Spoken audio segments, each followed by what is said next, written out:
Rocco versus BCCI அப்படின்ற மாதிரி இப்போ ஒரு செனாரியோ கிரியேட் ஆகிட்டே போயிட்டு இருக்குது. அதுக்கான காரணம் முக்கியமா ஐயாச்சாமி நம்ம அண்ணன் கௌதம் கம்பீர் தான். என்ன நடந்துட்டு இருக்குது அப்படின்றத பார்க்க போறோம். Boys girls my dears hi from ஆலா. ஒரு மீட்டிங் நடத்த போறாங்களாமா பிசிசிஐ. அதாவது இந்த ஓடிஐ சீரிஸ் முடிச்ச உடனே ஒரு மீட்டிங். இது வந்து முன்னாடி வந்து சின்ன தகவல்களா வந்துட்டு இருந்துச்சு. பட் இப்போ கன்ஃபார்ம் பண்ற மாதிரி தான் சொல்றாங்க. நடக்க போறது வந்துட்டு 3வது ஓடிஐ அந்த மேட்ச் முடிஞ்சோடனே அங்கேயேவா இல்ல அகமதாபாத்ல நம்ம ஷா குரூப்ஸ் இருக்கக்கூடிய அகமதாபாத்ல நடத்த போறாங்களா என்னங்கிறது மட்டும் இன்னும் ஃபிக்ஸ் ஆகல. பட் ஆனா மீட்டிங் கன்ஃபார்ம்ன்ற மாதிரி சொல்றாங்க. அதுல யார் யாரெல்லாம் கலந்துக்க போறா அப்படின்னா பிசிசிஐ உடைய தரப்புல இருந்து வந்து சேர்மேன் அவங்க தரப்புல இருந்து ஒரு கும்பல் செலக்ஷன் அந்த கமிட்டி, அப்புறம் இல்லாம செலக்ஷன் கமிட்டியுடைய ஹெட்டா இருக்கக்கூடிய நம்மளுடைய Ajit Agarkar and head coach Gautam Gambhir plus 2 senior players of Indian cricket team Virat Kohli and Rohit Sharma. So இந்த 4 பிளேயர் பிளஸ் பிசிசிஐடைய கமிட்டி மெம்பர்ஸ் இவங்க பேச போறாங்க. என்ன காரணம், இந்த மீட்டிங்க்கு என்ன அவசியம் அப்படிங்கறத இந்த வீடியோல நம்ம மிக முக்கியமா பார்த்தே ஆகணும். அந்த அளவுக்கு ஒரு சிச்சுவேஷன் இப்ப ரைஸ் ஆயிருக்குது அப்படின்னு சொல்றாங்க. உள்ளுக்குள்ள விராட் கோலிக்கும் கௌதம் கம்பீருக்கும் சின்னதா ஒரு கருத்து முரண் இருக்குது. இந்த பக்கம் நம்ம ரோஹித் சர்மா அண்ட் அஜித் அகர்கர் கரெக்டா பேசிக்கிட்டு ரொம்ப நாள் ஆச்சு அப்படின்ற மாதிரி தகவல்கள் வருது. ஸோ செலக்ஷன் கமிட்டில இது கௌதம் கம்பீருடைய அறிவுறுத்தலின்படி ஆர் வாட் எவர் சுப்மன் கில்ல கேப்டன் ஆக்குன டைமுக்கு அப்புறமால இருந்தே இந்த ஒரு விரிசல் between the selection committee head ஆன mister Ajit Agarkar and ex captain of ODI cricket team India நம்ம ரோஹித் சர்மா, இவங்க 2 பேருக்குள்ள ஒரு விரிசல் இருக்கு. இவங்க பேசிக்கிறதே கிடையாது. ஏதோ ஒரு சின்ன ஒரு கோல்டு வார் போகுதுன்னு சொல்லப்படுது. அதே மாதிரிதான் கோச் ஆகிய கௌதம் கம்பீருக்கும் விராட் கோலிக்கும் அப்படின்னு. அதுக்கேற்ற மாதிரியே ஒரு வீடியோ ஒன்று சர்ஃபேஸ் ஆச்சு, ஆன்லைன்ல பார்த்துருப்பீங்க. கோலி வந்து போனை நோண்டிக்கிட்டே அப்படியே கௌதம் கம்பீர் தாண்டி போயிடுவாரு. அது ஒரு இன்சிடென்ட் தான். நம்ம மொத்த மேட்சுமே ஒரு மொத்த பிராக்டிஸ் செஷன் எல்லா இடங்கள்லயுமே வேணும்னே இவரை ஸ்கிப் பண்ணி போனாரா, 2 பேரும் பேசிக்கவே இல்லையா அப்படிங்கறத வச்சுதான் நம்ம வந்து உண்மையா அவங்களுக்கு கோல்டு வார் இருக்கான்னு சொல்ல முடியாது. அந்த ஒரு வீடியோ வச்சு சொல்ல முடியாது. ஆனா தகவல்கள் என்ன சொல்லுது நமக்கு அப்படின்னா, விராட் கோலி கௌதம் கம்பீர் கூட வந்து பழைய ஒரு இதெல்லாம் அப்படின்றத தாண்டி இப்ப கரண்டா நடக்கிறத மட்டும் வச்சு பார்க்கும்போது he is not happy with what Mr. Gautham Gambhir is trying to do அப்படிங்கிறது தெரிய வருது. இன்னொரு முக்கியமான விஷயம் என்ன அப்படின்னா, கௌதம் கம்பீர் விராட் கோலி அப்படின்ற இந்த இருவருக்கும் நடுவுல பிசிசிஐ ஒரு வீடியோ எல்லாம் பண்ண வச்சுது.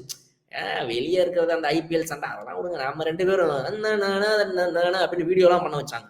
அதை தாண்டி இன்னைக்கு திரும்ப கௌதம் கம்பீர் தன்னுடைய வரம்பு மீறுறாரு. சும்மா அந்த ஒரு பழைய வெஞ்சன்ஸை வச்சோ ஏதோ ஒரு காரணத்தினால இந்த சீனியர் பிளேயர்ஸை டார்கெட் பண்ணிட்டே இருக்கிறாருன்ற விஷயம் ஆன்லைன்ல பேசப்பட்டுட்டே வந்துச்சு.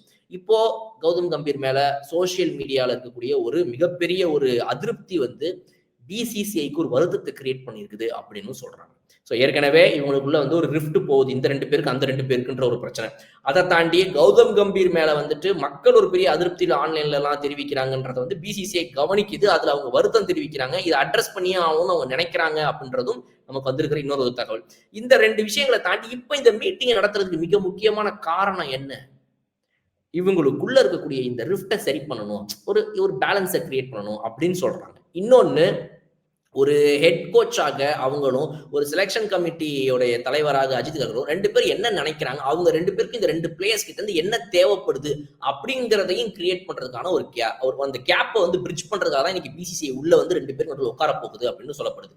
ஏன்னா அஜித் அகர்கர் அண்ட் கௌதம் கம்பீருடைய எதிர்பார்ப்புப்படி பார்க்கும்போது, முக்கியமா கௌதம் கம்பீரின் எதிர்பார்ப்புப்படி இந்த 2 பேருமே, இவங்க மட்டும் இல்ல யாரா இருந்தாலுமே கரெக்டா விஜய் ஹசாரே டிராஃபியோடைய டைம் கிடைக்கும் போதெல்லாம் அந்த சீசன்ல விஜய் ஹசாரே விளையாடி தான் ஆகணும். அதுல விளையாடி அவங்களுடைய ஃபிட்னஸை ப்ரூவ் பண்ணல அப்படின்னா உள்ள வர முடியாது அப்படின்னு ஒரு ஸ்டேட்மெண்ட்டை எடுத்து வச்சாங்க. இங்கதான் விரிசல் பெருசாகுது.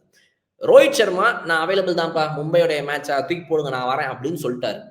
விராட் கோலியை பொறுத்த வரைக்கும் அவருடைய அவைலபிலிட்டி இப்போ வரைக்கும் அவர் சொல்லவில்லை. விஜய் ஹசாரே டிராஃபில அவர் விளையாடுவாரா இல்லையான்ற கேள்வி இன்னும் தொடருது. இது வந்து கேஎல் ராகுல், ரிஷப் பந்த், இது போன்ற ஸ்ரேயஸ் ஐயர் போன்ற பல வீரர்களுக்கு டொமஸ்டிக் சீசன்ல விளையாடல அப்படின்னா ஒரு பனிஷ்மெண்ட் கொடுத்ததெல்லாம் நம்ம பார்த்தோம். அப்படி போன்ற இடங்கள்ல இவங்க விளையாடணும்னு எதிர்பார்க்கறது இவங்களுக்கு மட்டும் கிடையாது, எல்லாருக்குமே தான். ஆனா விராட் கோலி இதை வந்து தன்னை டார்கெட் பண்றதாக நினைக்கிறாரா என்னன்னு தெரியல. விராட் கோலிக்கு இதுல விருப்பம் இல்லை அப்படிங்கறத ரொம்ப தெளிவாக வந்து அவரு ஒரு மறைமுக பதிலாக வந்து செஞ்சுரி போட்டு man of the match award வாங்கினப்ப சொல்றாரு, நான் வந்து ஒரு மேட்ச் உள்ள வரேன் அப்படின்னா 100% இல்லை, எப்பவும் சொல்ற மாதிரி 120% ஃபிட்டா தான் நான் உள்ள வருவேன். எனக்கு இந்த பிராக்டிஸ் அது இது அதெல்லாம் தாண்டி மென்டலா நான் ப்ரிப்பேர் ஆகணும். எனக்கு கேம்னா நான் நிறைய ஆடி அதான் ஓகே, மென்டல் ப்ரிப்பரேஷன் தான் எனக்கு முக்கியம். நான் வந்து பிச்சில் போய் ஆடி பிராக்டிஸ் பண்ணாதான் அப்படிலாம் கிடையாதுன்ற மாதிரி ஒரு பதில அவர் சொல்லியிருக்காரு. ஸோ அதனால இதோடைய பதில் நம்ம எப்படி எடுத்துக்கலாம்னா, இந்த விஜய் ஹசாரே டிராஃபில என்னை ஆட வைக்கணும்னு எவனா நினைச்சான்னா அவங்கள போய் ஓரமா உட்கார சொல்லுங்க. இந்த செஞ்சுரி தான் என்னுடைய பதில். நான் எத்தனை நாள் கேப் கழிச்சு விளையாடினாலும் நான் மென்டலி ப்ரிப்பேர்டா இருக்கிறேன் அப்படின்னா போதும்.